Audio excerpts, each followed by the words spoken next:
Bird story TV. दूर किसी जंगल में सारे पक्षी मिलजुल कर रहते थे। जंगल में रात का समय था। सभी पक्षी आराम से अपने घरों में सो रहे थे। वह इस बात से अनजान थे कि कुछ ही देर में उनके साथ कुछ बुरा होने वाला है। अचानक ही आसमान में घने बादल छा जाते हैं और कुछ ही देर में बहुत तेज बारिश शुरू हो जाती है। बारिश बहुत ही तेज थी। ऐसी बारिश किसी पक्षी ने अपने जीवन में कभी देखी नहीं थी। बारिश की आवाज सुनकर रानू चिड़िया की आँख खुल जाती है। हे भगवान, बारिश तो बहुत ही तेज हो रही है।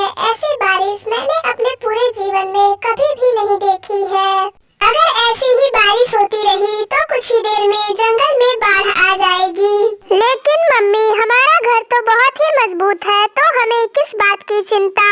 नहीं बेटा, बारिश बहुत ही तेज है। ऐसे समय में पेड़ गिरने या घर टूटने की संभावना ज्यादा होती है। वह ऐसे ही बातें कर रहे थे, तभी रानू चिड़िया का घर नीचे जमीन पर टूटकर गिर जाता है। बारिश इतना ज्यादा हुई थी कि जंगल में हर तरफ पानी ही पानी था। रिंकी बेटा, तुम्हें चोट तो नहीं आई? नहीं नहीं, मैं ठीक हूँ। अब हमारा घर टूट गया है, हम क्या करेंगे? बारिश बहुत ही तेज थी। हमारा ही नहीं, सारे पक्षियों का घर टूट गया होगा। चलो हम दोनों किसी सुरक्षित स्थान पर चलते हैं। वहीं दूसरी तरफ कालू और गोरी का भी घर टूट गया था। हे भगवान, इस बार मैंने सबसे अच्छा और सुंदर घर बनाया था, पर देखो ये भी टूट गया। अब मैं कहाँ रहूंगी? गोरी, तुम परेशान मत हो, हम कुछ न कुछ कर लेंगे। चलो अभी हम किसी सुरक्षित स्थान पर चलते हैं। वहीं दूसरी ओर पारुल कबूतरी का भी घर टूट गया था। वह बहुत ही दुखी थी क्योंकि अभी उसने जल्दी ही अपना घर बनाया था। रानू चिड़िया रिंकी को लेकर किसी सुरक्षित स्थान पर जाती है। रानू चिड़िया एक ऊंची जगह पर पहुंचती है, जहां वह देखती है कि सारे पक्षी पहले से इकट्ठा हुए थे। क्या आप सबका भी घर टूट गया है? हाँ रानू बहन, इस बार मैंने सबसे अच्छा घर बनाया था, पर देखो इस बारिश में मेरा घर टूट गया। अब हम कहाँ रहेंगे? अरे रानू बहन, मैं क्या बताऊं, अभी मैंने अपना घर 2 दिन पहले ही बनाया था और देखो आज मेरा घर टूट गया है। अब हम सब कहाँ जाएंगे? वह ऐसे ही बातें कर रहे थे कि तभी बारिश रुक जाती है और सारे पक्षी वहीं पर रात गुजारते हैं और ऐसे ही अगली सुबह हो जाती है। सुबह होते ही सारे पक्षी दूसरे जंगल जाने के लिए निकल जाते हैं और कुछ ही देर में वह दूसरे जंगल पहुंच जाते हैं।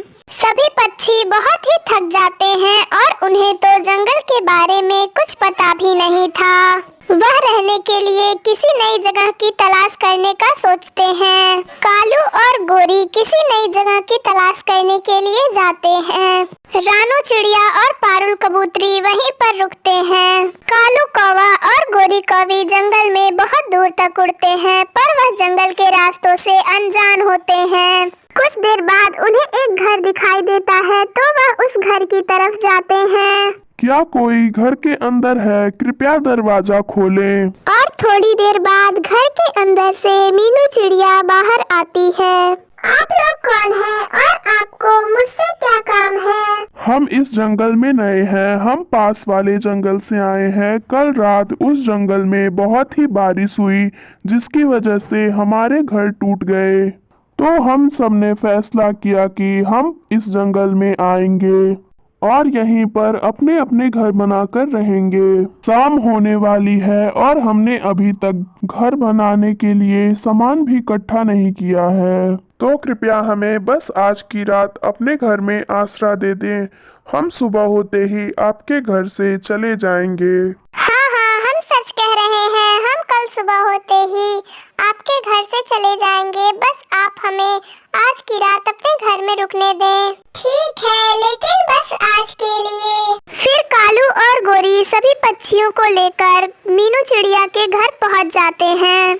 आपका बहुत बहुत धन्यवाद जो आपने हमारी मदद की, वरना हम तो आज की रात किसी पेड़ पर ही गुजारते।